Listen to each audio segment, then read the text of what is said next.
Sarigamapa little champion season 5ல இந்த வாரம் அபிஷேகா பாடாததுக்கு முக்கியமான காரணம் ஒன்று இருக்கிறதாவும், சொல்லப்போனா அந்த ஒரு முடிவுக்கு ஸ்ரீனிவாஸ் உட்பட எக்கச்சக்கமான நடுவர்கள் அவங்களோட ஒப்பீனியனை ஷேர் பண்ணி தான் அபிஷேகாவோட பர்ஃபார்மன்ஸை நெக்ஸ்ட் வீக் போஸ்ட்பான் பண்ணலாம் அப்படிங்கிற முடிவுக்கு வந்திருக்காங்களாம். அது ஏன் அப்படிங்கிற விவரத்தை தான் இந்த வீடியோல பார்க்க போறோம். சரிகமப்பா லிட்டில் சாம்பியன் சீசன் 5ல இந்த வாரம் நடந்த டெடிகேஷன் ரவுண்டுல மக்கள் எல்லாருமே அபிஷேகாவோட பர்ஃபார்மன்ஸை எதிர்பார்த்து காத்துக்கிட்டு இருந்தாங்க.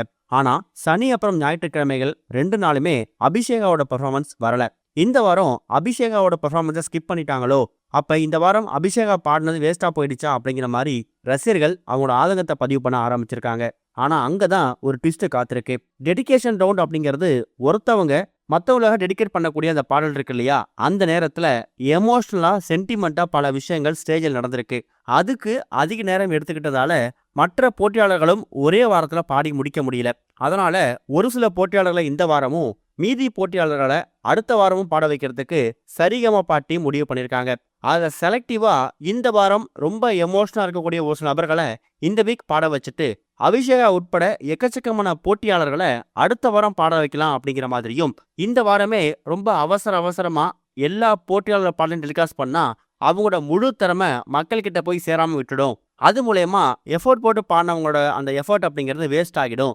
ஏதோ அவங்க பாடலை டெலிகாஸ்ட் பண்ணணுமேனு பண்ண மாதிரி ஆகிடும். அதனால அவங்களோட எஃபோர்ட் குறைஞ்சிடும் அப்படிங்கிறதுக்காக எஸ்பி சரண், இன்னொரு பக்கம் சிங்கர் ஸ்ரீனிவாஸ், இவங்க எல்லாருமே அபிஷேகா மாதிரி ஒரு சில போட்டியாளரோட பர்ஃபார்மன்ஸை தனியா பிரத்யேகமா அடுத்த வாரம் டெலிகாஸ்ட் பண்ணலாங்கிற மாதிரி ஒரு ஐடியா கொடுத்துருக்காங்களாம். இந்த வாரம் டெலிகாஸ்ட் பண்ணா கேட்க முடியாது அப்படிங்கிற ஒரே விஷயத்துக்காக தான் அபிஷேகா உட்பட எக்கச்சக்கமான போட்டியாளரோட பர்ஃபார்மன்ஸ் அடுத்த வாரம் வரப்போகுது.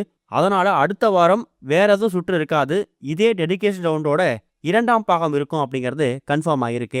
இந்த விஷயம் அபிஷேக ரசிகர் மத்தியில சந்தோஷத்தை ஏற்படுத்திருக்கு அப்படின்னே சொல்லலாம். இது ஒரு பக்கம் இருக்க, நடிகர் அஜித் 2027 வருஷம் வரைக்கும் படங்களை நடிக்க மாட்டாரா அப்படிங்கிற ஒரு கேள்வி ரசிகர் மத்தியில எழுந்திருக்கு. அதுக்கான காரணம் என்ன அப்படிங்கிறத இப்ப பார்க்கலாம். அஜித் நடிப்புல கடைசியா வெளிவந்த ஒரு மெகா ஹிட் திரைப்படம் தான் குட் பேட் அக்லி. அதுக்கப்புறமா அந்த படத்தோட இயக்குனர் ஆதிக் ரவிச்சந்திரனோட சேர்ந்து அவருடைய 64ஆவது திரைப்படத்தில் நடிக்கிறதுக்கு அவர் ஒப்பந்தமானாரு. ஆனா இது வரைக்கும் அபிஷியலா எந்த விதமான அப்டேட்டும் படக்குழுட்டு வந்து வெளிவரல. இதுக்கிடையில 2027 வருஷம் ஜனவரி வரைக்கும் அஜித் கார் ரேஸ்ல மட்டும்தான் கவனம் செலுத்த போறாராம். காரணம் என்னன்னா, ஜனவரி 27 வரைக்கும் எக்கச்சக்கமான கார் ரேஸை அவர் புக் பண்ணிருக்காராம். பத்தாவதுக்கு அஜித்குமார் ஸ்போர்ட்ஸ் சர்வீஸ் LLC அப்படிங்கிற பெயர்ல ஒரு புதிய தயாரிப்பு நிறுவனத்தையும் ஆரம்பிச்சிருக்காரு.